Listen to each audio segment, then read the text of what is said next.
Hello les amis, bienvenue dans cette nouvelle vidéo. Comme tu le sais, je suis coach de CrossFit, ça fait maintenant 10 ans et j'aimerais partager avec vous les 20 questions que j'ai recensées tout au long de ma carrière. J'aimerais t'aider justement à répondre à certaines interrogations que tu peux avoir. N'hésite pas en commentaire si tu as des questions supplémentaires, ça me fera énormément plaisir d'y répondre. Alors on va commencer tout de suite avec la première question. C'est quoi exactement le CrossFit? Bien souvent à la salle, on vient me voir, on me demande, voilà, j'aimerais faire une séance d'essai mais je ne sais pas ce que c'est. Bien souvent, je préfère faire directement une séance d'essai pour que la personne vive la séance plutôt que je lui explique, parce que si elle n'a jamais fait ce genre d'exercice, ça peut être un petit peu flou. Mais en gros, pour t'expliquer, c'est une méthode d'entraînement généraliste qui va te permettre de faire des mouvements un peu de la vie de tous les jours et on va travailler plusieurs aspects. En gros, pour être simple, ça sera des aspects de travail de cardio, de travail au poids de corps et avec de la charge. On va combiner le tout pour faire des entraînements variés jour après jour. Voilà à quoi pourrait ressembler le CrossFit. Donc en gros, on pourrait être amené à courir, tirer des tractions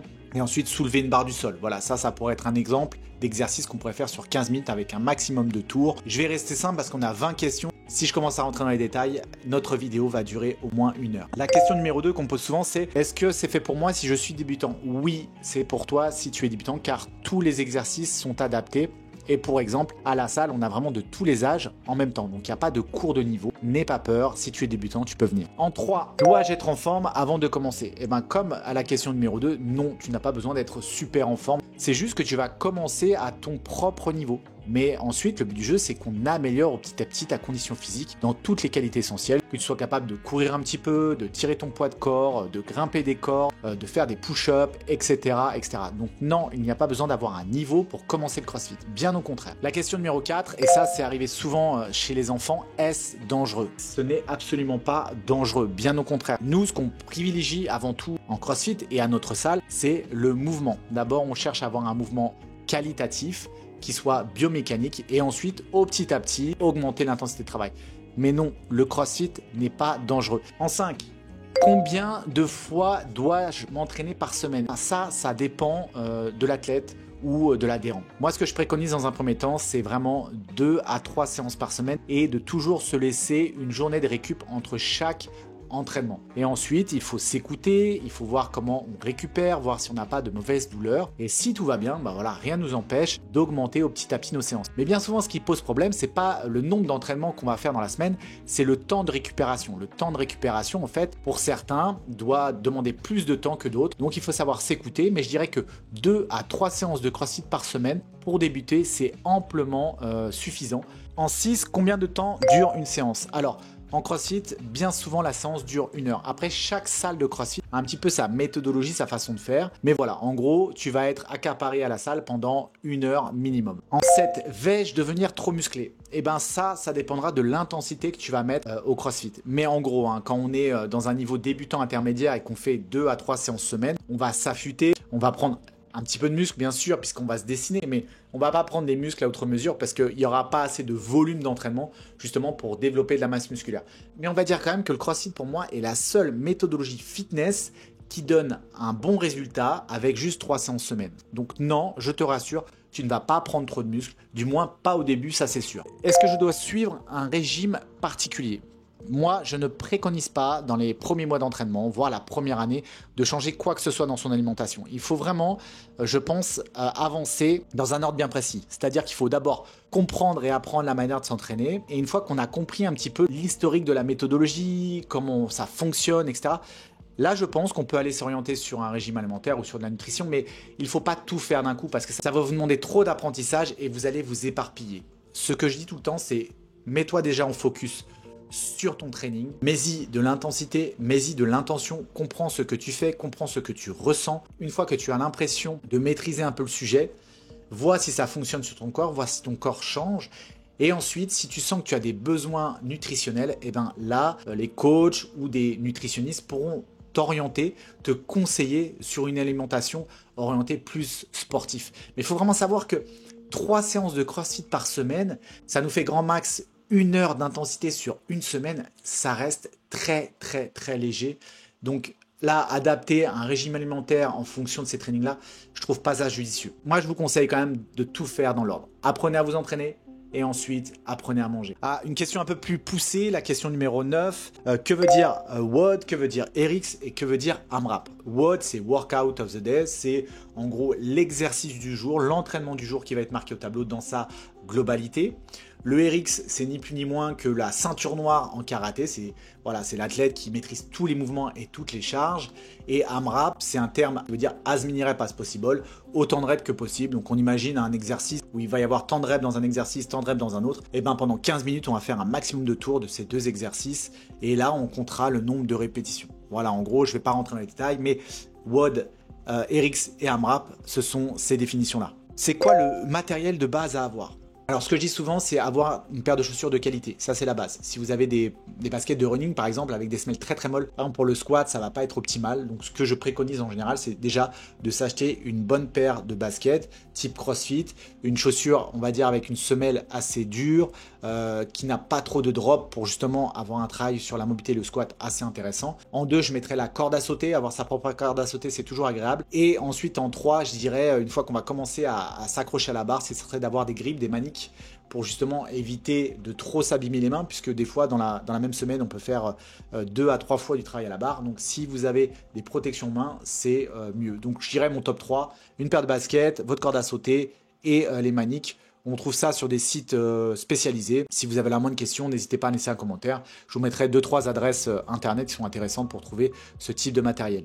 En 11, que dois-je apporter à ma première séance? En gros, votre sourire, une bouteille d'eau, une serviette et comme je disais tout à l'heure, une paire de baskets de qualité. Ça suffira amplement pour votre première séance puisque dans les box, on a déjà tout le matériel. Par exemple, nous à la salle, on a quelques cordes à sauter de près. On a aussi des maniques à prêter. Donc voilà, bouteille d'eau, serviette, basket, un beau sourire et ça nous suffira amplement. En 12, dois-je m'échauffer avant un WOD? Alors si tu es adhérent dans une salle, tu n'auras pas besoin dans ton coin de t'échauffer spécialement. Ça peut être intéressant si tu as des problèmes de mobilité de faire quelques exercices de mobilité avant d'attaquer le workout, s'il y a des overhead squats, s'il y a des back squats, des front squats, etc. Mais par exemple, nous à la salle, on fera toujours un travail de mobilité et d'échauffement avant d'attaquer le WOD, donc pas d'inquiétude là-dessus. Si tu t'inscris dans une box, tu n'as pas besoin de t'échauffer spécialement à côté, tout sera fait avec les coachs. En 13, est-ce que je vais avoir des courbatures tout le temps? Eh bien, ça dépendra des exercices que tu vas faire. Si tu es habitué à faire certains exercices, il y a un moment, oui, effectivement, on ressent moins les courbatures, mais il suffit parfois de faire un nouvel exercice, un Bulgarian squat, de faire des lunges, de faire un peu plus de wall ball qu'à l'habitude. Et là, voilà, on a quelques courbatures qui se déclenchent et c'est tout à fait normal, donc il n'y a pas d'inquiétude là-dessus. Tu n'auras pas des courbatures à chaque séance, ça c'est sûr, mais il arrivera parfois, oui, que tu aies certaines courbatures. Ça m'arrive encore, ça arrive encore à Alizé, ça arrive encore à beaucoup d'athlètes. Donc pas d'inquiétude, les courbatures font partie du processus. En 14, comment suivre ma progression? C'est vrai qu'en CrossFit, ça peut être très compliqué de voir sa progression puisque les metcons sont variés, on ne refait pas spécialement toujours les mêmes exercices, donc on peut être assez vite perdu. Nous à la salle, on a une application qui s'appelle Strivey, je leur fais un coucou d'ailleurs, et ça te permet déjà de noter toutes tes reps. On va travailler des reps max sur le back squat, le front squat, le deadlift, etc. Et ça, on va les noter, et ensuite dans notre progression, dans notre programmation, on va travailler sur des pourcentages de ces reps max. Donc ça nous permet déjà d'avoir, on va dire, un œil là-dessus. Ensuite, sur l'application, on rentre aussi notre travail, nos metcons, nos AMRAP. Et ça nous permet également d'avoir justement de tout noter, de noter un petit peu aussi nos ressentis. Et ça permet d'avoir un suivi. Maintenant, il faut savoir que CrossFit a créé des benchmarks. Ce sont des metcons, des WOD connus de CrossFit avec des vrais stats. Je vous sors un exemple. Fran, 21-15-9. Thruster pull-up, voilà. On sait que en RX par exemple, les temps sont sous les 3 minutes. En élite, on se rapproche des 2 minutes, etc., etc. Et ça permet un peu d'évaluer son niveau et de voir aussi sa progression, puisque vous êtes amené à faire ce metcon plusieurs fois au long de votre carrière de sportif en CrossFit. Et pour le coup, ça vous permet de voir votre progression. Donc, on pourrait penser que c'est un petit peu difficile puisque les entraînements sont très variés.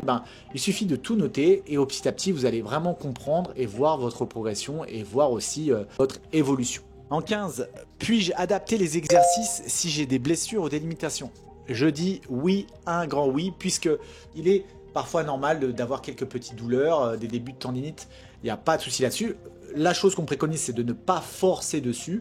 C'est justement d'aller varier et faire d'autres exercices à côté pour faire passer cette douleur. Donc il est tout à fait possible, et nous le faisons à la boxe, et je le fais encore pour moi-même, d'adapter en cas de mauvais ressenti ou en cas de mauvaise douleur. On est des humains, on n'est pas des machines, donc oui, tout est adaptable.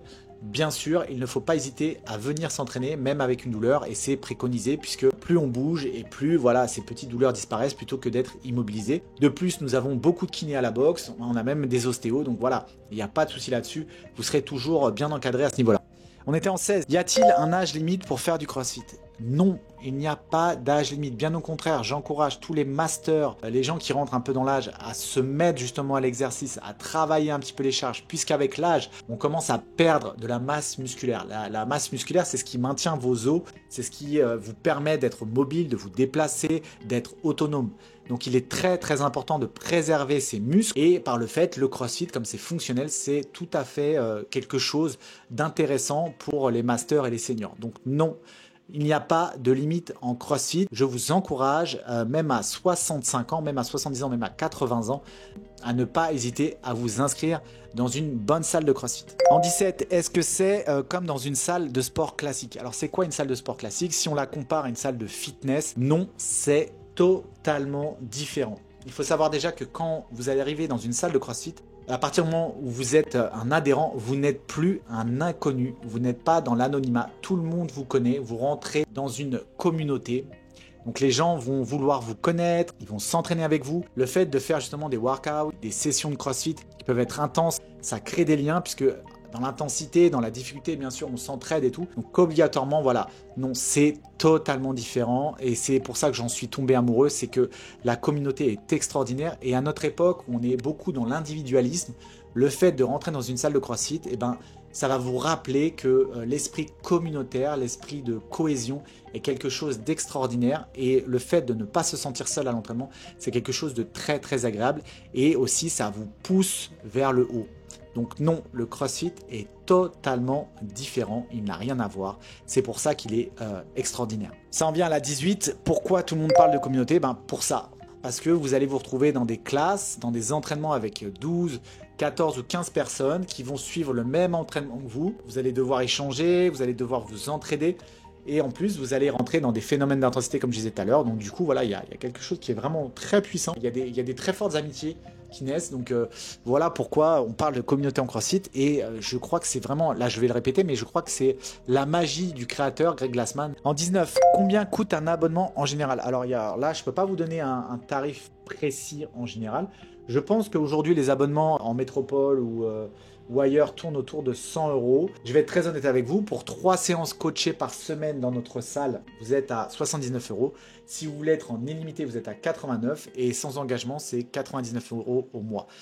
On peut penser que c'est cher, mais si vous prenez par exemple l'abonnement illimité à 89 €, que vous venez tous les jours du mois, je vous invite à faire la petite division et vous vous rendrez compte que la séance va vous revenir à 3,50 €, à 4 € grand max avec un coach qui va justement s'occuper de vous pendant toute la séance. Donc non, si vous pensez que le CrossFit est cher, c'est que vous n'avez pas compris qu'il est important de pouvoir avancer avec le savoir d'un professionnel. Comment rester motivé quand ça devient dur? Ça fait maintenant 13 ans que je pratique le CrossFit.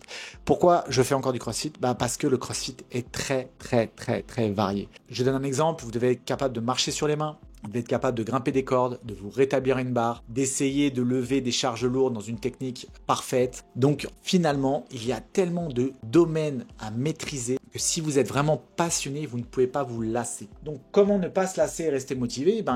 Il faut garder la passion de l'entraînement et il faut concentrer son focus sur les compétences. Apprendre à marcher sur les mains, c'est un entraînement.